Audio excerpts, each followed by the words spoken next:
નમસ્કાર દર્શક મિત્રો, હું છું બાબા સૈયદ. વિજાપુરની ખબરમાં આપનું સ્વાગત છે. વિજાપુરના ફતેપુરા કેનાલના કૂવામાંથી ચડાસરાની આધેડ મહિલાનો મૃતદેહ મળી આવ્યો. સમાચાર વિગતવાર જાણીએ તો આજે સવારે 10:30 વાગ્યાની આસપાસના સમયે વિજાપુર નગરપાલિકા ફાયર સ્ટેશનને કોલ મળ્યો હતો કે વિજાપુર તાલુકાના પીલવઈ નજીક આવેલ ફતેપુરા ગામની એક કેનાલના કૂવામાં કોઈ લાશ જેવું કંઈ દેખાઈ આવે છે. કોલની સાથે જ વિજાપુર નગરપાલિકા ફાયર સ્ટેશનના fire incharge officer Kuldeep Patel, Atul Vari, નગરપાલિકા એપેન્ડિક્સ કરતા યુવાનો સહિતની ટીમ તરત જ ઘટના સ્થળે પહોંચી હતી.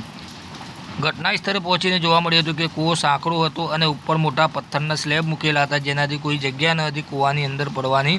ચડાસરા ગામથી આવતી કેનાલનું પાણી ફતેપુરા કેનાલના કૂવામાં પ્રવાહિત થાય છે, જેની અંદર પાઇપો દ્વારા પાણી પૂરવામાં આવે છે. અધિકારીઓનું અનુમાન છે કે સોવનબેન આગળથી પડી ગયા હોય અને પાણીના પ્રવાહમાં કૂવામાં આવી ગયા હોઈ શકે છે. સ્લેબને ખસેડીને એક ફાયર યુવાને કમર પર રસ્સો બાંધીને કૂવામાં ઉતર્યો હતો. જોકે અંદર ઓક્સિજન ઓછું હોવા છતાં તેણે હિંમતથી કામગીરી હાથ ધરી હતી. મૃતદેહ બહાર કાઢ્યો હતો.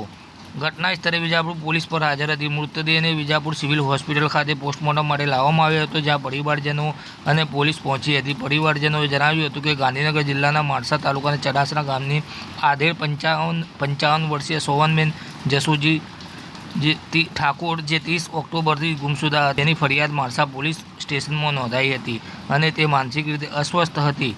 પોલીસે પોસ્ટમોર્ટમ પૂર્ણ કર્યા બાદ મૃતકની ડેડ બોડી પરિવારજનોને સોંપવામાં આવી છે અને પરિવારજનોના નિવેદનોના આધારે આગળની કાર્યવાહી હાથ ધરી છે.